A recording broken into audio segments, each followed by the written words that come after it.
Hello, welcome to Sophie & Co. I'm Sophie Shevardnadze.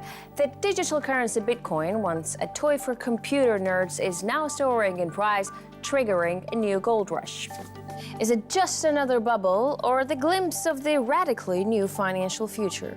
Well, I asked Rick Falkvinge of Bitcoin Cash and founder of the Swedish Pirate Party. The new Bitcoin craze is making people rush into cryptocurrency investment, with the digital money's skyrocketing value putting it into the spotlight. But aside from causing a new gold rush, Bitcoin is promising to completely transform the way we use money. What will peer-to-peer money exchange do to the global banking system? What role will the world's governments be left with when Bitcoin goes global? And can it overcome its unstable nature to bring about a radical financial revolution?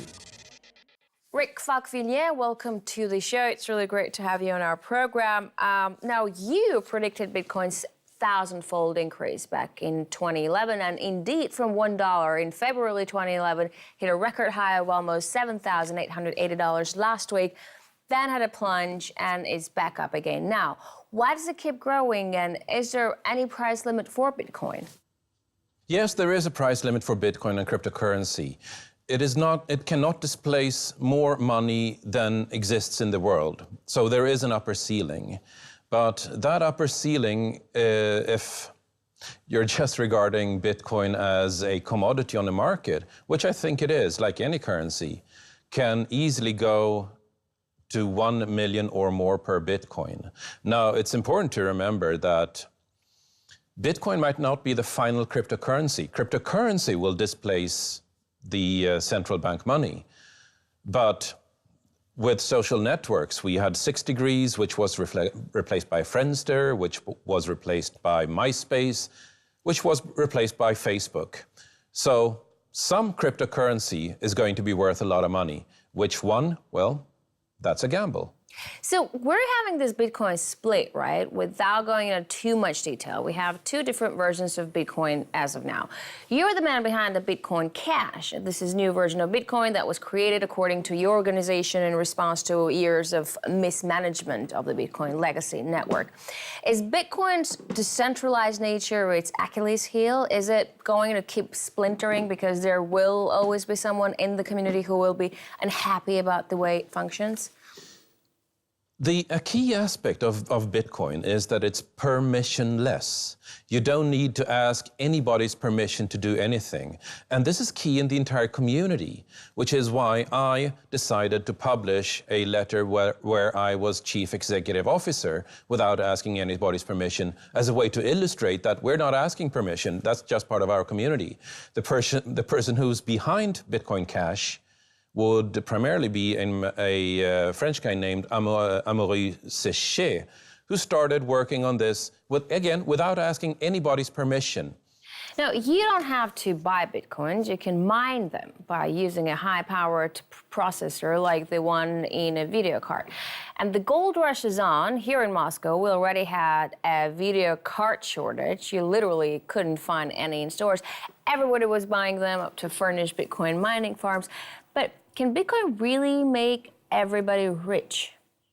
No, Bitcoin cannot make everybody rich. Bitcoin right now is a huge wealth transfer to those who understand its implications early on.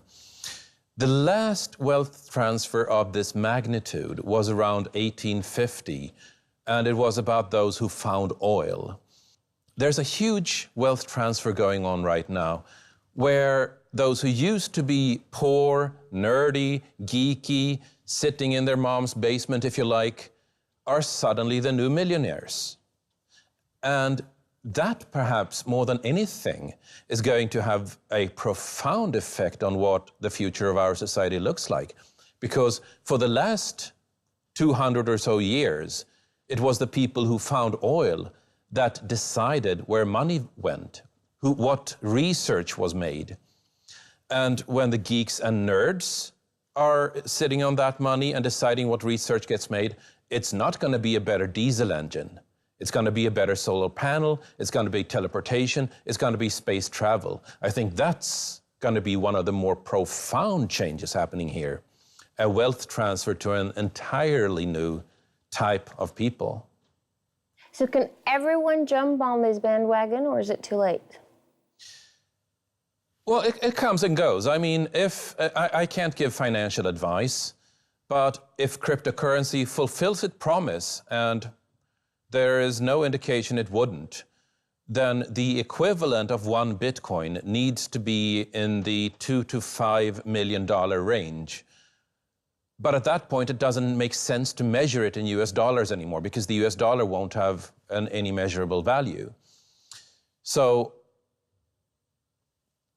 it is absolutely not too late, just like it wasn't too late when Bitcoin was at $3 or at $30 or at $300 or at $3,000. But this is a very high volatile instrument. This is a really risky investment. And if you're asking me whether somebody should invest, then the answer is nobody should ever invest more than being capable of losing every single last cent of it. Goldman Sachs CEO Lloyd Blankfein says Bitcoin may be another bubble, just like that of the dot-coms. And JP Morgan's Chase CEO Jamie Dimon compares cryptocurrency to the Dutch 17th century tulip mania. Don't these men have a point? I mean, a bubble forms when there's public ignorance, and with Bitcoin, most people have a vague idea of what it is and how it works. I think you absolutely have a point that most people don't really understand what Bitcoin is. It is peer-to-peer electronic money. That means I have a phone here. I can use that phone to transfer money to a nearby phone or to a phone on the other side of the planet. The transfer is instant, it is practically free. Nobody gets to decide whether I can make that transaction or not, including financial authorities. And that in itself will mean a financial revolution. This is an extinction-level event for banks. Banks will no longer be a necessary middleman. And that's, more than anything, why I believe that this is the future of finance. Rick, anonymity makes Bitcoin obviously very popular, but it also enables crime. Just remember the notorious WannaCry ransomware attack this May. This can potentially make governments restrict Bitcoin trade substantially, and that would cause a drastic slump in its value. Do you think cryptocurrency can partially sacrifice its anonymity to ward off shady users? It is more traceable than any money that came before it, because every single unit of Bitcoin is traceable through its entire monetary history, through anonymous accounts, but once you de-anonymize one account, you can start unraveling where the transactions go. The second part of that question, which is more interesting, is that Bitcoin is a peer-to-peer currency. A peer-to-peer technology means that there's no middleman. Governments have been trying to stop peer-to-peer technologies since Napster, and they have been as completely unsuccessful as anybody could possibly be in that. So I don't see them being able to stop peer-to-peer currency either. Which leads me to the last observation, that since there is no middleman, there is nobody giving permission. When I'm buying a bottle of water with a credit card, somewhere in the background is a bank giving me permission to buy a bottle of water with a credit card. And that is a horrifying thought, because that means that the bank can also deny me permission to buy a bottle of water. Nobody thinks of this, but it's there. With Bitcoin, this is not true. There is nobody needing to give permission in the background. There's nobody who gets to say no to a transaction. No money can be forced. No money can be seized. And here's the big problem for governments in the future. Taxes can no longer be forced. I get all the 3 points that you've said. Like before, you said it's traceable. With WannaCry, we know where the ransom money is going, but the accounts themselves are anonymous. But if we know that there is an account with ransom money extorted from ordinary users in it, shouldn't we have the ability to freeze an account and take it back? No. Why should you? I mean, doesn't it bother you that here you are working on a new invention, a beautiful, convenient currency, and people use it to pay for child pornography or they're hitting someone? Actually, they use the US dollar for that. And yet I never heard somebody arguing against the existence of the US dollar with that argument. If you're going after drugs and narcotics trade, then the US dollar is unparalleled in use. And I never heard that being used as an argument against the US dollar. Will the complete implementation of cryptocurrency make compulsory taxation impossible? What happens to real-life governments then? Like, will Bitcoin make them obsolete? Isn't that interesting?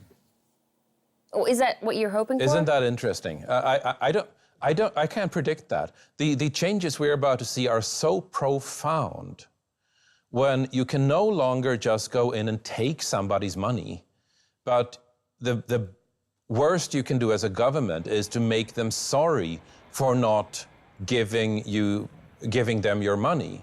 You cannot force it. You cannot seize it. The changes this is going to bring are so profound to society that we're going to see a lot of governments panicking when they realize they can no longer just seize whatever money they want. We'll take a short break right now, and when we're back, we'll continue discussing what's behind the meteoric rise of Bitcoin with Rick Falkvinge, founder of the Swedish Pirate Party and cryptocurrency evangelist. Stay with us.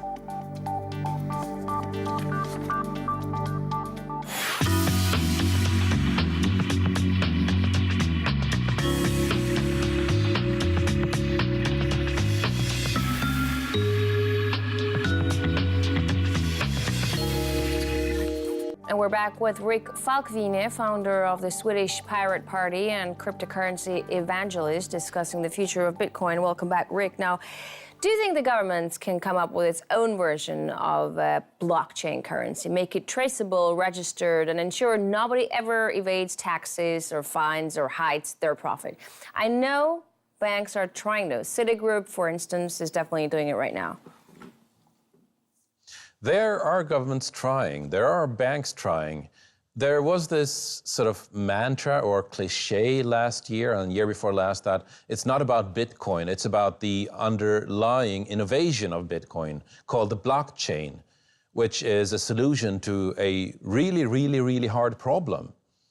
As in essentially, how do you make sure that a lot of people are agreeing on everybody's account balances? Because there's obviously an interest in somebody saying that, no, I have more money, and everybody else needs to not agree with that. Governments and banks don't really think in this way.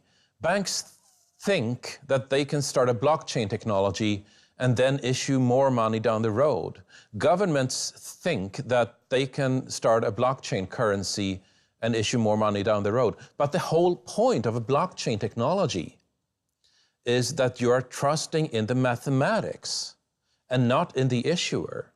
In this way, a blockchain currency versus a central bank currency is a lot like open source software versus proprietary software like Apple Mac OS or Microsoft Windows. It took 30 years, but in the end, pretty much every single computer web server is running an open operating system. In the same way, I predict that we'll go from proprietary money to open money and permissionless money, like Bitcoin. You know, Bitcoin enthusiasts say that cryptocurrency will eventually replace all regular currencies, become the world's only money. But can cryptocurrencies really work for everyone in the world? I mean, internet connection isn't a permanent thing. People in a Sri Lankan jungle aren't online all the time, for instance, and half of African people don't even know what a cell phone is to go online. 100 years ago, we asked, but what about the places there aren't electricity? How will you use an electrical engine then?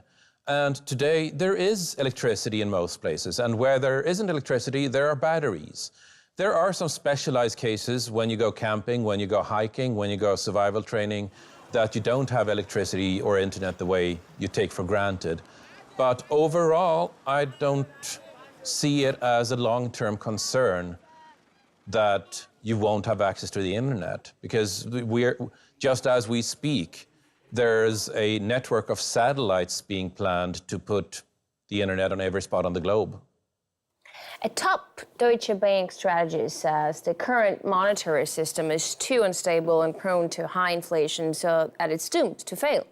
Will cryptocurrency fill in the vacuum if that is so? I mean, how will it change banking?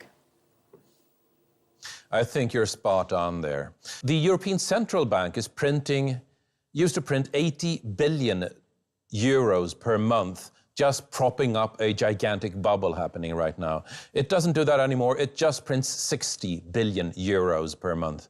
The US Federal Reserve was printing trillions of dollars, inflating the money supply. We know how this ends. Once a government starts printing money to pay off its own debt, the story doesn't have a happy ending anymore. It just doesn't. History is brutal on this point. So cryptocurrency doesn't really need to replace the US dollar, replace the euro. It just needs to survive while those behemoths collapse under their own weight. And that, when it happens, it's going to go fast. So will the widespread use of cryptocurrency while promising a new level of liberty actually discriminate older generations? I mean, it won't be easy for older folks to get used to this complicated digital stuff, right?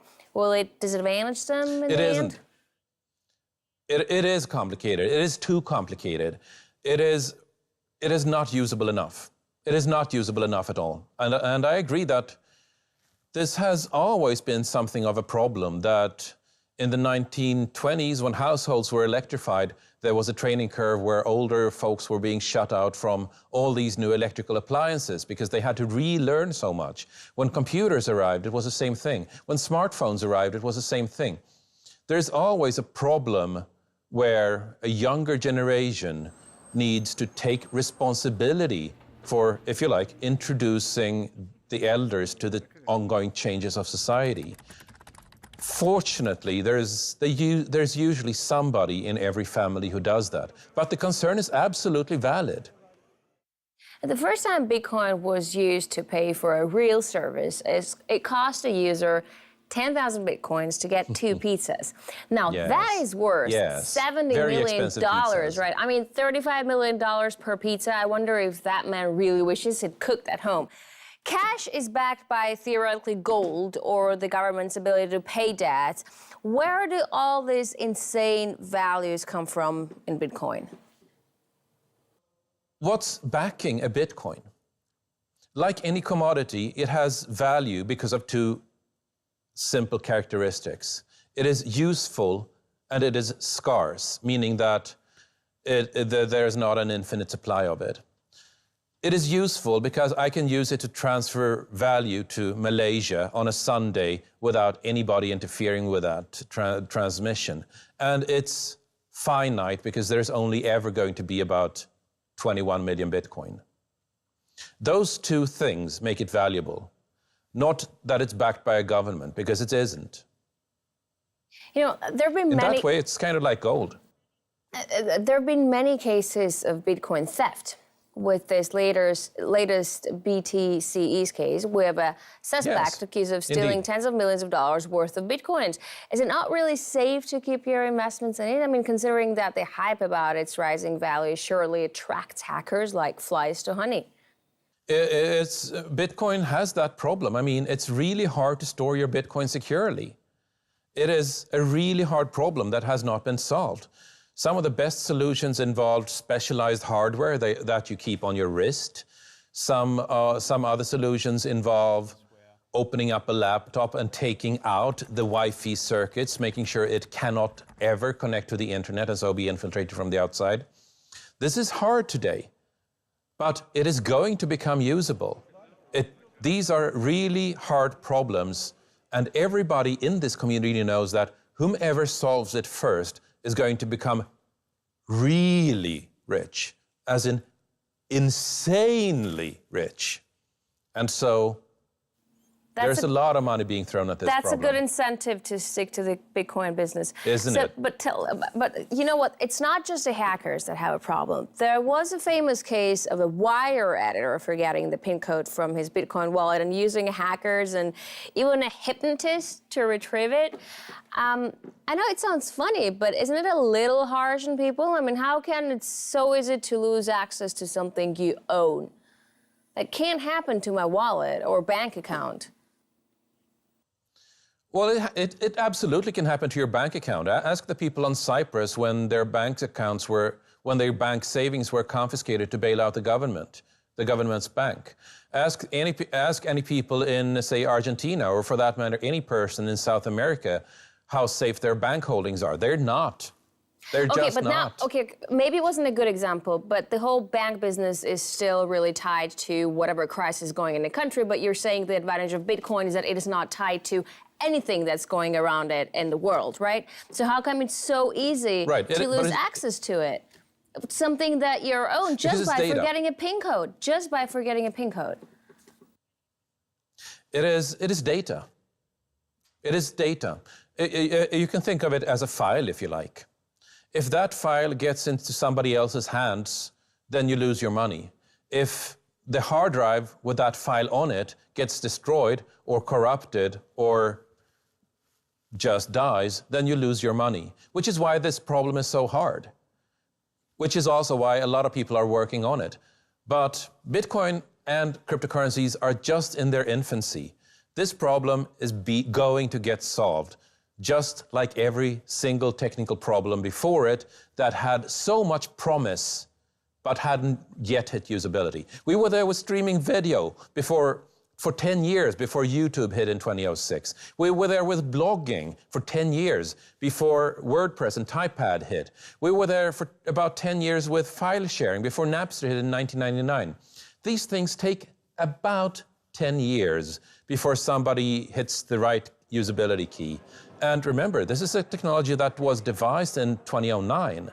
It's possible that if we're looking at a possible mainstream breakthrough around 2019, 10 years from then that the company the company who makes this breakthrough has not even been founded yet. Rick, for all the talk of being an internet freedom banner, Bitcoin isn't entirely independent. For instance, we've mentioned the BTCEs, where the U.S. police has recently seized accounts of its clients and arrested one of its founders. So pressure can be put on cryptocurrency. It can be brought to heel.